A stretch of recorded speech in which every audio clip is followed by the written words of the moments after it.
Hello, good evening, Erev Tov, everyone. It's great to see you. We invite you to turn on your cameras if you're willing and able, and not at the kitchen sink necessarily. I hope you had a good day. Let's just wait 30 seconds while people continue to populate the room.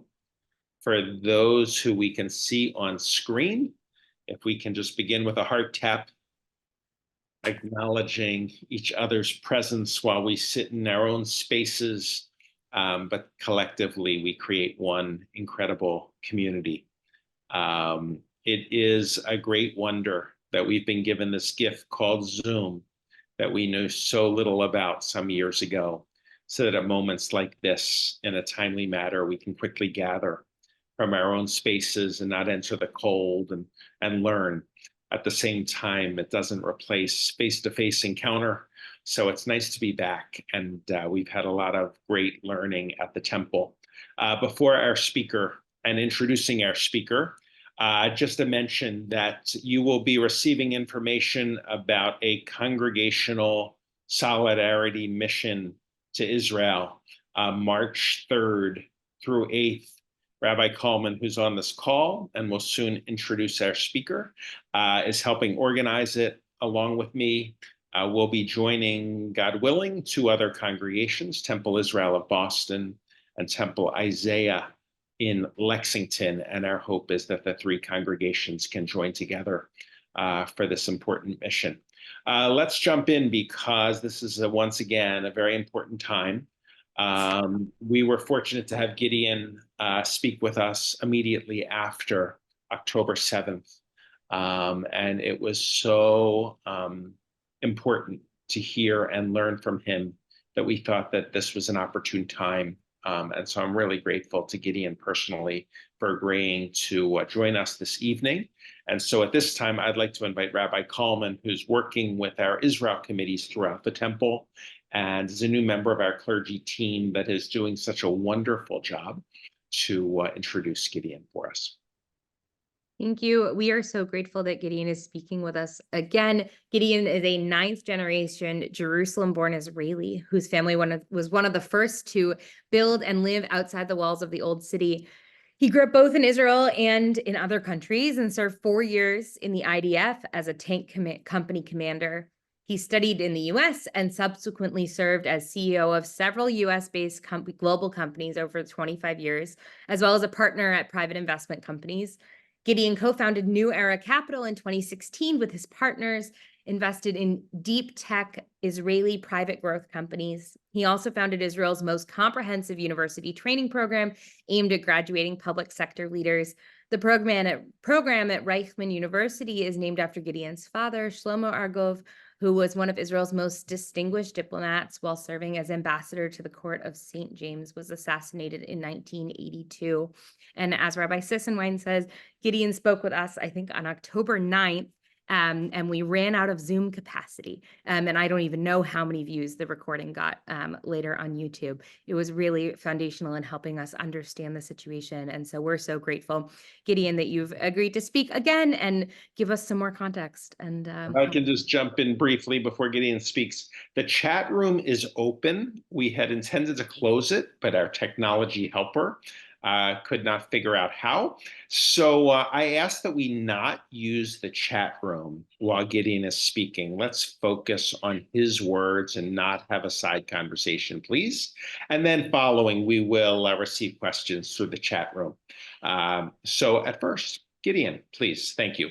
Thank you, Joel, and thank you, Jordy, and great to be doing this. I'm not sure it's great to be doing it given the circumstances, but it's really good to be doing it. The last time we met in this forum was actually on the 9th of October. It was literally 2 days after the horrific events of Simchat Torah on that terrible Saturday. At that time, you'll recall the victim count was still going up on a daily basis. And literally the blood was not dry in the homes which were assaulted and vandalized and burned to the ground by these these marauders who took people as hostages and killed them in unspeakable ways. So this was literally where we were last time this kind of forum took place. We're 107 days later. There is still a great deal that is unclear, but there's also a lot that is clear. I came back from Israel Tuesday. I was there for about 2 weeks. This is the second time I was there since the war began. And in fact, I was there part of the time with a group that included some TBE members.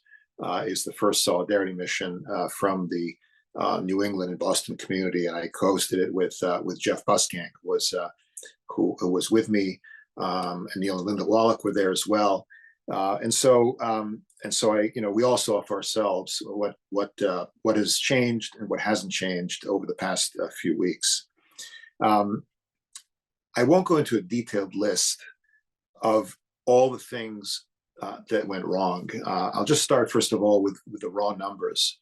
107 days, 136 hostages, not all of whom are alive. Clearly, it's not clear how many of those are alive. About 1,400 Israelis dead. During this initial event, and then now 300. In addition to the 300 IDF soldiers killed that first day, another 200 have been killed since that time. In addition, about 3,500 IDF soldiers wounded, of which 600 are wounded quite badly. What that means is these are people who in some cases lost limbs, life-threatening injuries. These are huge casualties. In the Six-Day War, there were 670 Israelis killed. They were all soldiers. In the Yom Kippur War in 1973, there were 2,700 Israelis killed. They were all soldiers. In the War of Independence, there were 6,000 Israelis out of a population of about 650,000. So that's the closest in terms of numbers to what we experienced on the 7th of October. Many of the injured, I should say, would not have survived in prior wars. And that's because the Blackhawks now are able to get people to hospital in literally minutes. It's unbelievable how quick they get people out under fire. As well, there are new medical procedures that are used that were pioneered in this war, unfortunately, including having blood transfusions occur literally on the field of battle, which saves a lot of lives because many soldiers have died from loss of blood. Obviously, Palestinians have also suffered immensely. Immensely is an understatement. There are about 27,000 Palestinians that are apparently dead, and that is a huge number. It's just over 1% of the population of Gaza. So all I'm saying here is, which we all know, is this is a horrific conflict. So what went wrong? Again, I'm not going to go into the details because basically everything went wrong. There was a failure of intelligence, which you know about. There was a failure of an operational failure, and there was a strategic failure that still has to be explored.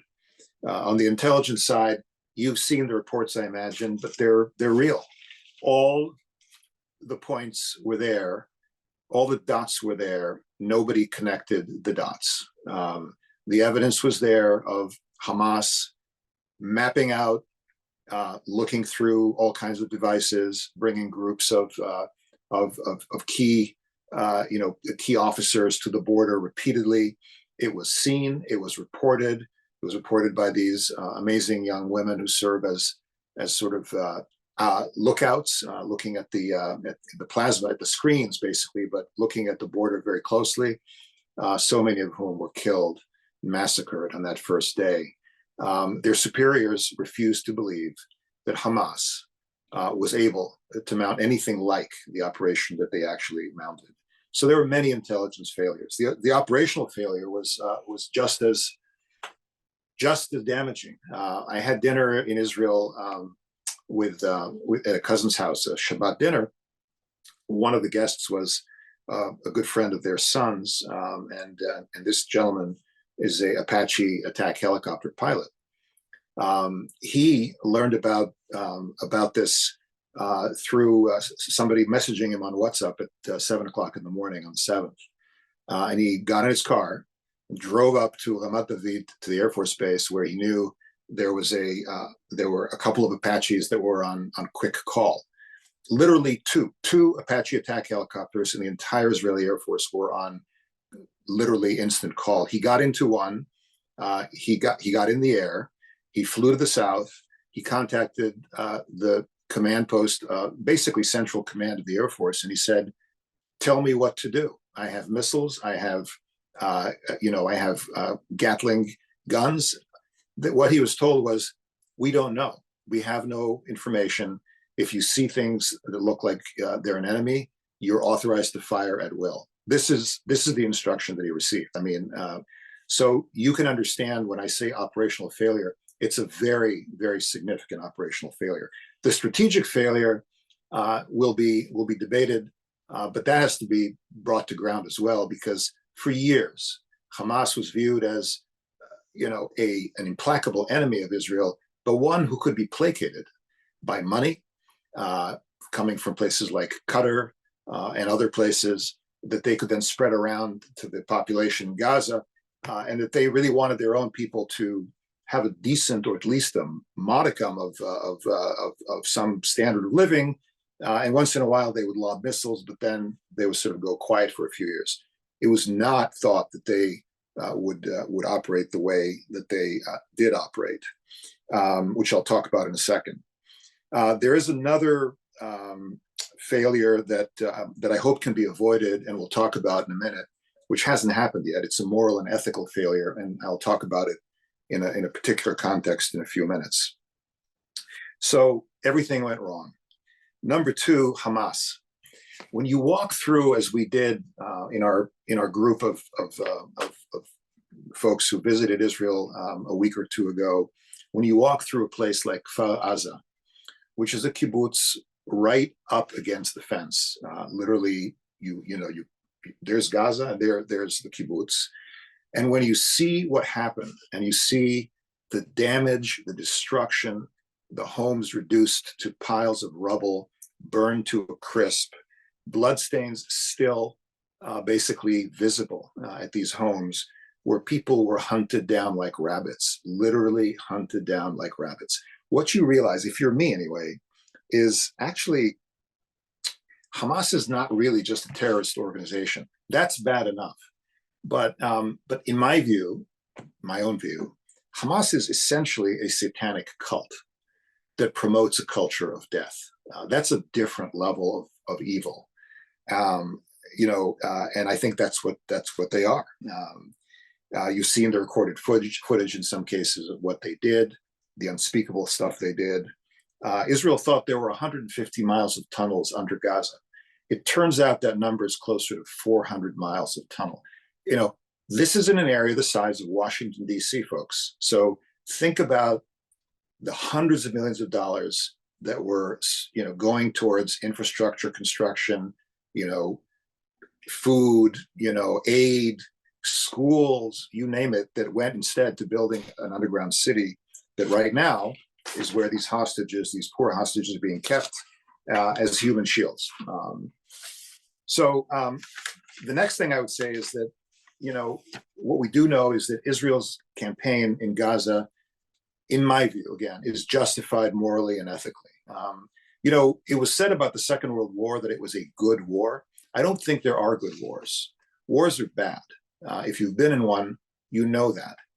But this war, unfortunately, was forced upon Israel, and it had no actual other resort except to respond in more or less the way that it did. The fourth thing that we know is that after the initial shocking first few days, the IDF actually has performed exceedingly well. What do I mean by that? They're operating in terrain and conditions that no military has had to operate with. Tunnel warfare is worse in this case than what, frankly, U.S. troops experienced in Mosul, Iraq, and Fallujah, and places like that. It's an enemy that thinks nothing of of crimes against humanity. The way they operate is crimes against humanity on a regular basis. So it has been a very, very difficult battle. But in the main, particularly the ground, the Air Force has never been a question, actually, once they get going. But the mainstays of Israel's army are their reservists, and they, in their infantry and in their armored units, there was a question in some minds about how well this army would perform after many years where it really acted as a police force in the West Bank, and didn't really have any conventional enemies that were capable of mounting any kind of war against it. The armies performed really well. I can tell you this because I know sons and daughters of friends of mine are in the military. Many of you may have similar stories, but we know how they've performed. The next thing I would say is the resilience of Israeli society has been demonstrated in ways that are unbelievable over the past 107 days. So first of all, the government, as I think you may know, was really not functional after this attack. The offices of the government, the different ministries that are supposed to spring into action to provide housing for people who lost their homes, provide healthcare, provide key essential items. I mean, the government was AWOL. It was literally not functioning. And what happened was Israeli society, Israeli people jumped into action. Hundreds of thousands of Israelis became instantly involved in things like transporting people and opening up homes to people who've lost their homes in the areas around Gaza and in the north. We'll talk about the north in a minute. Delivering supplies, whether it be food or clothing. I want to also mention something that was unexpected, but really welcome, and that is that the Israeli Arabs, which constitute 20% of the population, 2 million or so, most of whom are Muslim, have been incredibly collaborative, positive. There have been these people in some cases have blood relatives that are living in Gaza and the West Bank for obvious reasons. They've been, the number of people, the polling shows that Israeli Arabs today feel far more of a sense of identification with Israel as a state than they did before the 7th of October. I think that's a ray of light. The next point I would say that we know is that this war is part of a much larger backdrop. We are back to the great power conflicts of the 1800s and the early 1900s. 2 days ago, Iranian militias attacked El Asad Air Force Base in the western part of Iraq with ballistic missiles and actually wounded a number of American servicemen and women potentially with life-threatening brain injury. It's unclear exactly what happened there, but this is what happened 2 days ago. You had the Houthis, lobbing, missiles, drones, and cruise missiles against the targets, trying to actually get to Israel over 1,000 miles away. They've had these things knocked out of the air by U.S. battleships, by Israeli, David Sling missiles, interceptor missiles, but they keep trying. In the north, the Hezbollah has been, every single day they lob missiles and anti-tank weapons at civilians and at military targets in the north. Sheikh Nasrallah up in the north claims he didn't know about the Hamas attack. That's possible, but he certainly feels an obligation to support Hamas and the so-called axis of resistance, which is what Iran has been all about for the past umpteen number of years. So he's asked his forces to attack Israel repeatedly, and there have been casualties. Just 3 days ago, a woman, a 70-something-year-old woman, and her 40-some-year-old son, who's a farmer in a small town called Metula, right on the border, were hit. Their house was hit by a Cornet anti-tank missile from Lebanon. They were both killed on the spot. They had to be buried at night in their own town. Why? With a very small number of people there, because a larger burial during the day might have attracted gunfire from Lebanon. So that is not a good situation for obvious reasons. Iran has run the table in the Middle East. It has been able to do that by arming a series of proxies in Lebanon, in Iraq, in Yemen, and in Syria, like an octopus with many arms, all around Israel from every conceivable, and none of them the Iranians are advising them, but the Iranians have sort of plausible deniability because they don't actually have any kinetic, conflict with Israel. They're not lobbing Iranian missiles from Iran at Israel. It's really not a situation that can be allowed to go on. And obviously behind that, there's Russian involvement. The Russians are big clients of Iran who supply them with their drones for their Ukrainian military operations.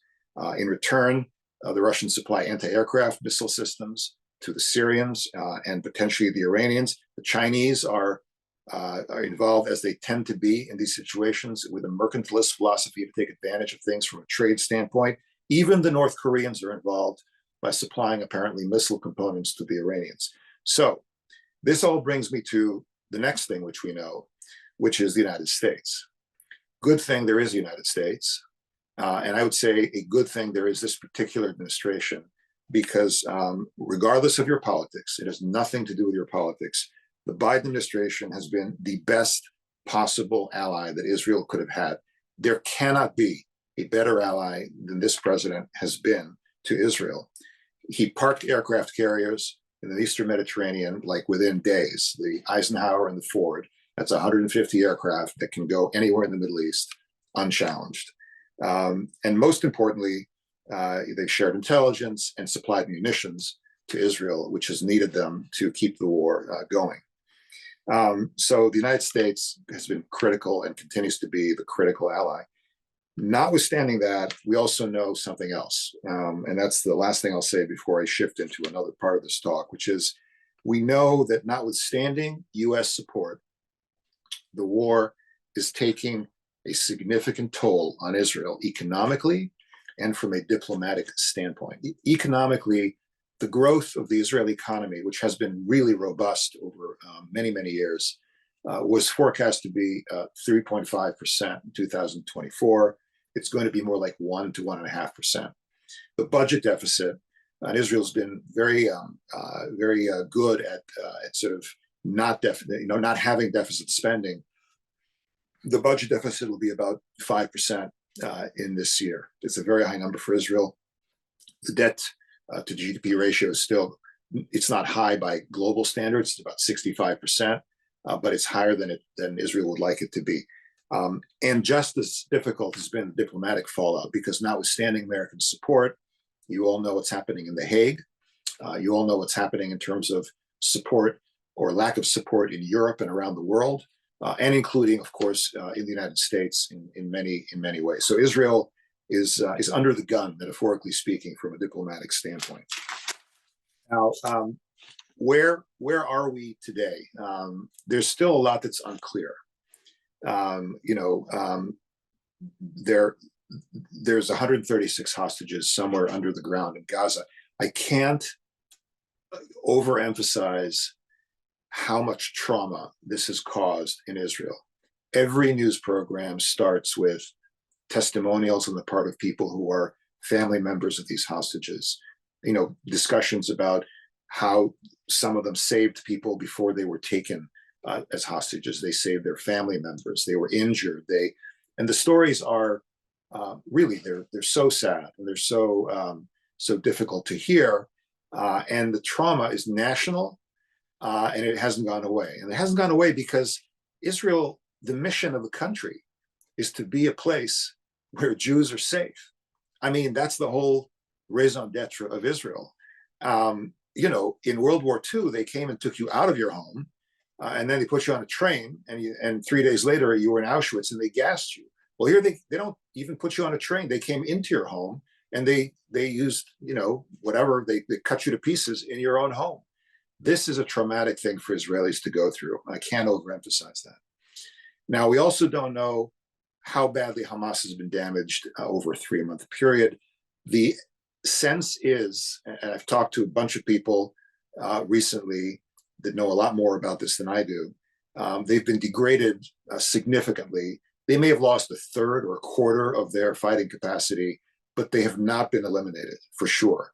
Indeed, it is not clear if Hamas can be fully destroyed and what it would take in terms of the number of months and the amount of kinetic, warfare that would be needed to truly destroy this organization, which at the base is also an idea. Okay, you have to understand that Hamas was able to brainwash a very significant portion of people in this territory into doing their bidding. These hostages came back, the ones that were released, they were hidden in homes of families in some cases, who basically passed them around. So it's not just a few thousand fighters that are being discussed here. This brings me to the moral and ethical issue that I raised earlier, because right now, let's go fast forward to today, right now where we are. There is a tension between the need and the desire to release the hostages and get them home, and the stated and logical desire to destroy Hamas. What I mean by that is, it is not clear that both of those things can be achieved at the same time. And that really brings us to the critical issues that are on the table right now in Israel, are being discussed right now, are being debated right now. And that is how to resolve that tension in effect. I have a particular point of view, which I'll tell you what it is. I don't think the Israeli state has the option of not doing everything possible to release the hostages, because I think the moral stain that would result and the I'd say societal tension that would result if it turned out that decisions were made that favored destroying an enemy, which you want to destroy for good reason, at the expense of returning the hostages, it would be a very difficult thing for Israel to take. And that's a personal viewpoint, being from there and having a sense of how people feel. So how does this war end? Is there a deal that brings the remaining hostages home, and at what price? Who governs Gaza going forward if there is an end to the war? How do you convince 100,000 Israelis who no longer are living in their homes in the area around Gaza to return home? How do you convince 80,000 Israelis who are not, in their kibbutzim and towns on the border with Lebanon, who are basically refugees in their own country, to return home? What are the domestic repercussions of all this in Israel? And how does this trauma that has afflicted Israel, get repaired, and over what period of time? I will tell you, I'm optimistic, despite all of the things I've said. When we were in this group traveling in Israel for a couple of days with guests from the Boston community, we visited a military unit, a very interesting military unit right outside of Gaza Strip. These were reservists who were so old, I mean, they were in their 50s, and in some cases, they were a couple of their 60s, that the IDF had no use for them, but they basically banded together like a band of brothers, I guess you might call it. And they basically showed up and said, we want to, and they were all Armored Corps veterans, people who served in the tanks in prior wars. And they said, there's a lack of tanks, and tanks are actually the most important. And by the way, it's true. There's going to be a lot more tanks in the Israeli military going forward, I can assure you. But they said, we want to essentially salvage tanks that are sitting literally in junkyards or waiting to be like exported to Guatemala or someplace, old Merkava tanks, like the first ones that were made. We want to put together as many of them into fighting condition as possible, and we are volunteering to actually serve in them on the Gaza border. It sounds completely crazy, I realize, but this is Israel, and crazy things happen on a regular basis. So they actually did this. They, out of 99 tanks, they got 25. They took a turret from a tank. They took a body from a tank. They took a gun from another tank. They put together 25 working tanks. We visited them, and they are serving. They're literally there. They're part of the effort. And so, what is this unit called? It's called Of Hachol. Ofachol, it's a Hebrew. Ofachol means the phoenix. It is a bird. It is the phoenix, which means basically it rises from the ashes. And Rabbi Sissenwein, I think would agree that the whole Jewish tradition is full of redemption stories. I mean, every one of the liturgy is a story of redemption, right? Megillat Esther is redemption. Purim is a redemption. Passover is a redemption. Yom Kippur is a personal redemption for every one of us every year. So redemption is possible. And I actually think good will come of this horrific war. What do I think will happen? I don't know, but I can tell you what I think. I think that in the end, for all the hostages to come home, there will have to be an end to the war on some basis. And I think, and I'm hopeful, that all the hostages get released in return for a gradual cessation of hostilities, and then some kind of interim government of some kind, technocrats in Gaza, some participation from people who were part of the Palestinian Authority but have clean hands. There are people like that. Salam Fayyad, the former prime minister of the West Bank. He's a good guy, actually. There are a number of very, very clean, decent figures that could serve in those capacities, underpinned by Arab policing and peacekeeping forces of some kind, with the Gulf and the Saudis and the Egyptians, potentially the Moroccans playing some role. Why? We'll talk about that in a second. Hamas, ideally, in this process, it either lays down its arms or more likely, the leaders are given safe passage to a third country. This has happened before. It happened to Yasser Arafat in 1982 in Beirut. He went off to Tunis, and the rest is history. So this could happen. A Marshall Plan for Gaza, and some, billions of dollars would have to come from various sources, presumably mostly Arab countries. It sounds like a pipe dream, but the Saudis, the Saudi foreign minister in Davos a few days ago said something that was amazing in the context of what's happened here.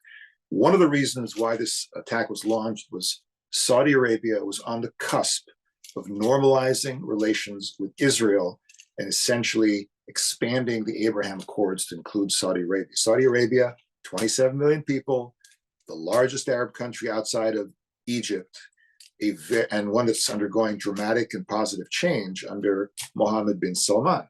So this was going to happen. This is one of the reasons Hamas launched their attack. And again, 3 days ago in Davos, the foreign minister said, we stand ready to discuss normalization in return, he said, for a Palestinian state. So there's not going to be anytime soon a Palestinian state.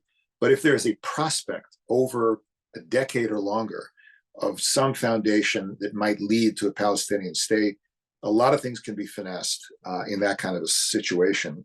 And I think that would be a very big deal, because not only would it allow for the war to potentially end, but it would also provide a checkmate, or at least a check, not a checkmate, to some of Iran's ambitions in the Middle East. There's a lot of questions about what will be like in the north. Will Hezbollah open up a second front?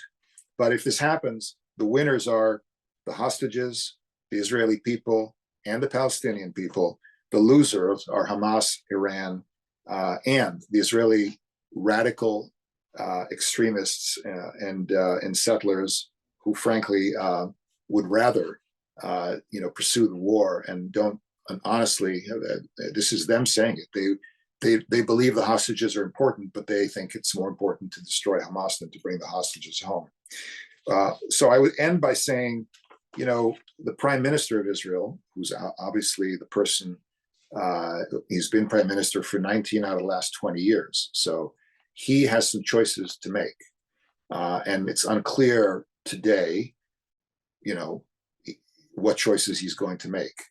But he's going to have to make them soon, because absent choices, what is going to happen in Israel is all these reservists come home, and they want elections. There's going to be a very significant move with many, many people out in the streets demanding elections, so that whichever government gets elected is elected, including in the wake of this war, which has been so horrific. So that's my take. I would say some speculation on my part, hopefully some facts, and I'm happy to take any questions. So Gideon, thank you so much. On behalf of all of us, I just want to express our thanks for such an articulate presentation this evening. Before we open up the chat room, I just want to ask a couple of questions to represent the group, and then I see some are already beginning to flow in.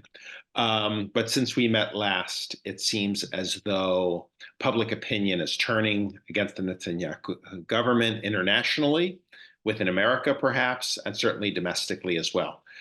Just to address in America and internationally first, should we be concerned about the mass protests in Europe, about the turning in America, perhaps even the pressure upon the president right now, Biden, to pressure Israel to maybe alter its present course?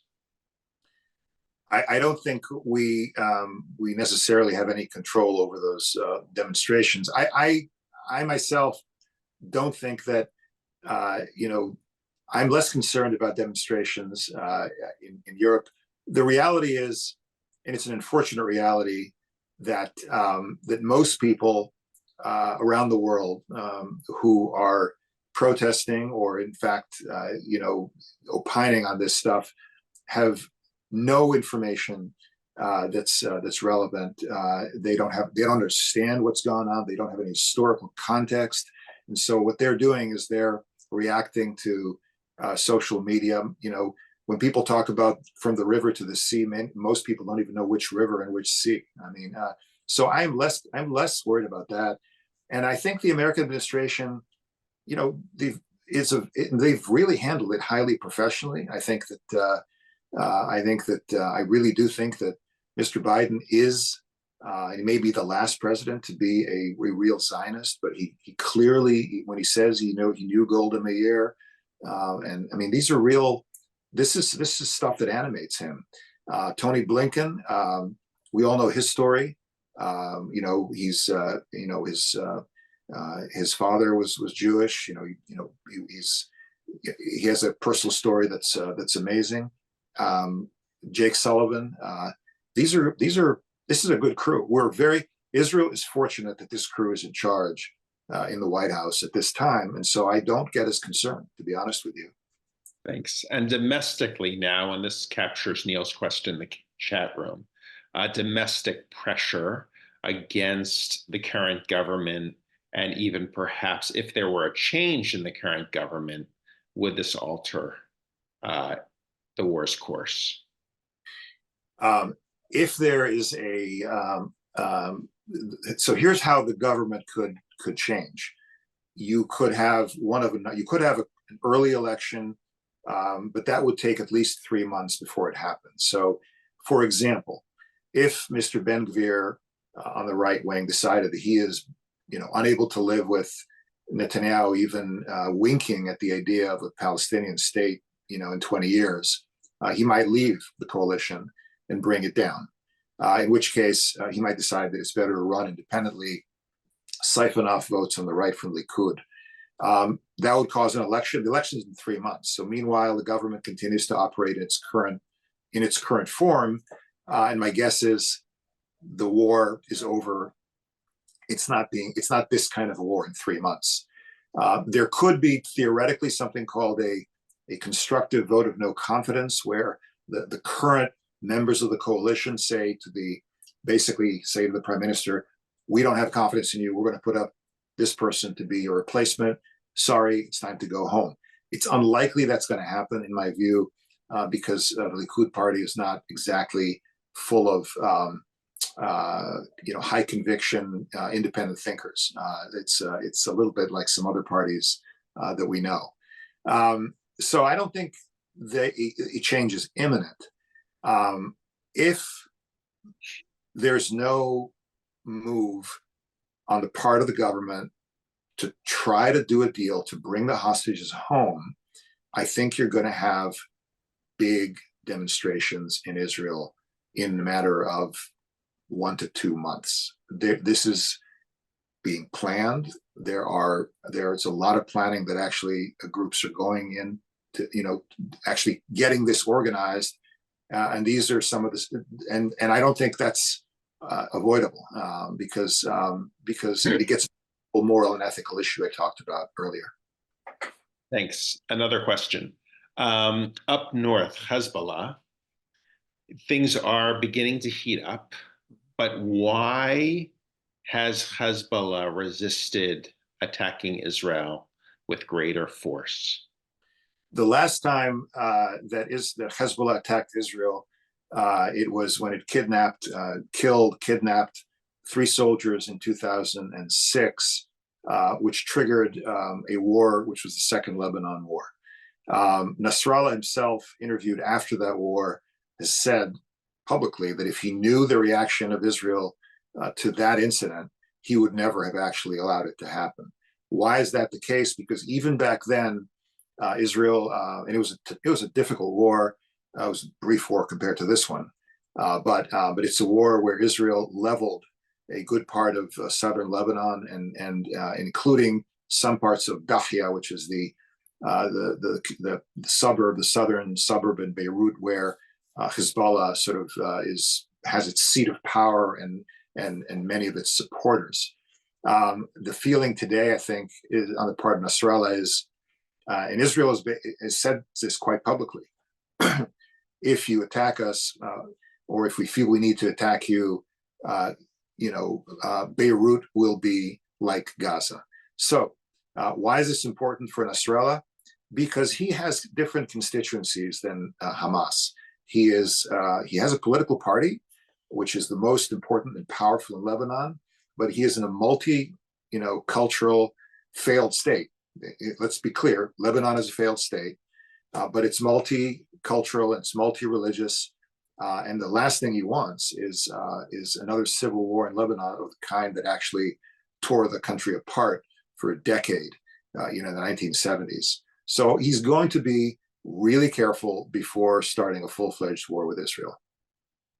Thanks. And a last question, unless questions come in, is there have been arguments that Israel at this point in the war is being asked to be a little more precise to avoid civilian deaths. Do you think this is a realistic ask in this war? I think that it's a difficult ask in the sense that the Hamas leaders are apparently hiding out under the ground in the southern part of Gaza under Khan Yunis, and that is the area that Israel, if this war was being conducted as it was maybe a month ago, would be bombing more relentlessly and more heavily than it's doing right now. At the same time, I think it's become clear that that destroying Hamas completely would literally mean instead of 25 or 27,000 Palestinians killed, it might be double that number. And I think that there's a sense in the Israeli military itself that the cost benefit would maybe not justify that. And so it's not so clear that this pressure is keeping Israel from achieving something that it could have done quite easily had it resorted to more, a higher level of violence. Thank you so much. If I can ask on a personal note, knowing your own personal history and your father's role, if he were to be witnessing these events, what do you think his response would be? I have a good sense because I have read through his diaries, which were never published, and so in the months leading up to the attack that basically took his life, and which was the precursor to another war, which was the first Lebanon War, because the next day after he was he was attacked, Israel invaded Lebanon, and the pretext for that was the attack on my father. So in the months before then, there were numerous battles against PLO. This is not Hamas, PLO at the time in Lebanon, and Israel unleashed the IAF, the Air Force, to attack the PLO, including some attacks literally on the outskirts of Beirut, where a significant number of civilians were killed. And I remember reading this in my father's diary. He was absolutely beside himself because he said, we need to defend ourselves, but attacking civilians is creating, in the way that this particular attack took place, I guess it was a refugee camp, and it was a small scale what is happening in Gaza, let's put it that way. But he said, we are creating the next generation of, where we're creating an incredible animosity around the world, and we're losing friends, and we can't afford to lose friends. We need to be tough, but we don't need to be arbitrary. That was his viewpoint. He was a security-minded, very, very center-right person. The last thing he was some misty-eyed, peacenik. That was not his style, but that's what he said. Well, I'm sure he would be incredibly proud of all that you do for our community and the Jewish community at large in the state of Israel. We are incredibly grateful for your sharing this evening. I know all of us are deeply thankful. And I'm going to turn it to Rabbi Coleman just for a few quick announcements. Lots of important things taking place within our community. And once again, thank you. Thank you. Thank you, Gideon. Thank you, everyone, for being on. We have another Zoom Israel program next Sunday with Brothers for Life. It's going to be at 11 a.m. with a number of Israeli soldiers hearing their experiences.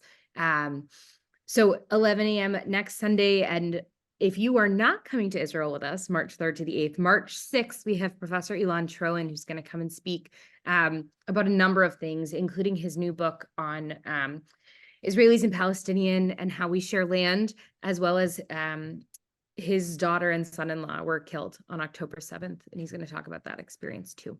So lots of Israel programming coming. So stay tuned. And if you are interested in coming to Israel with us, let me know. There's more information coming this week.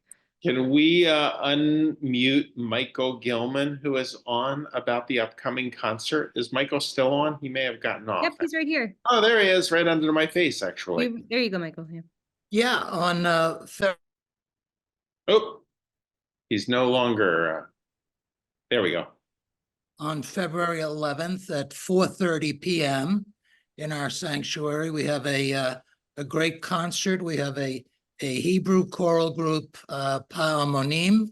We have a chamber group playing music, all to raise money for Brothers and Sisters for Israel, which is helping displaced Israelis in many, many ways. So it's on the calendar. If you go to the calendar, you can make a donation and get tickets and come to the concert. And be out in time for the Super Bowl at 6:30. Thank you, Michael. A lot of important events taking place. There is a separate list on Israel-specific activities in the temple. So if you're not on the list and would like to be, I invite you to email Rabbi Coleman. Thanks again, everyone. Have a great evening. Let's give a heart tap, expression of gratitude to Gideon. Once again, thanks. My love to your family. Good night, everybody.